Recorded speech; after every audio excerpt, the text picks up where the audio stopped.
You note that asking these sorts of questions will create a more moderate court. How does that work? I think it will create a more moderate court because I think the Senate in general and the American people in general want a moderate court. There's a lot of evidence for that. There's evidence in what the Senate says. There's evidence in public opinion polls that say that the nation as a whole is more moderate than some of the political extremes in Washington. There's even evidence in what presidents say and what nominees say when relatively extreme nominees are put forward as candidates for the court. So, for example, when Ronald Reagan nominated Robert Bork, he didn't say, "I've found an exceptionally conservative jurist who is an extraordinary lawyer and who ought to be confirmed because I have that authority as president." What he said was that Robert Bork was open-minded. When Clarence Thomas was nominated to the court, he portrayed himself as open-minded. And I think this sense that justices should be open-minded rather than extreme, rigid, or doctrinaire is something that is a shared sense. So if the Senate can ask questions that help to illuminate whether or not a nominee is in fact open-minded or whether a nominee is extreme or rigid or doctrinaire, that will help to produce a more moderate and more truly open-minded court. Right. What's the biggest challenge to changing the system? If you could wave a magic wand, how would you bring these changes about?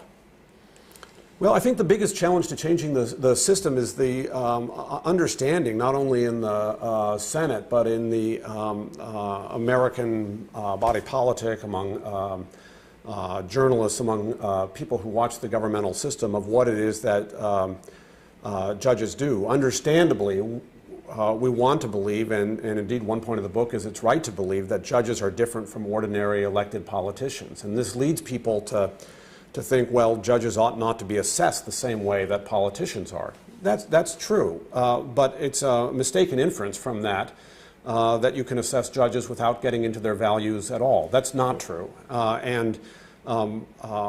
Understanding why that's not true, it seems to me, is what stands in the way of a better appointments process. You can tell now that senators struggle with that myth. The questions they ask are very sophisticated, but on the other hand, they feel obliged to pay homage to this myth and to avoid suggesting too overtly that judging is in part a task that depends on values. Right. To go back to your original motivation for writing the book, who did you have in mind as a reader as you were producing the early drafts of the book? Well, I thought about people who were involved in the appointments process. I thought about senators and their staffs. I thought about journalists who cover the court, and I thought about the kinds of citizens who, while they may not be legal professionals, much less professional scholars, pay attention to these hearings, the sort of people who really want to know what's going on when John Roberts or Sam Alito are asking these questions. These rituals obviously have become highly observed.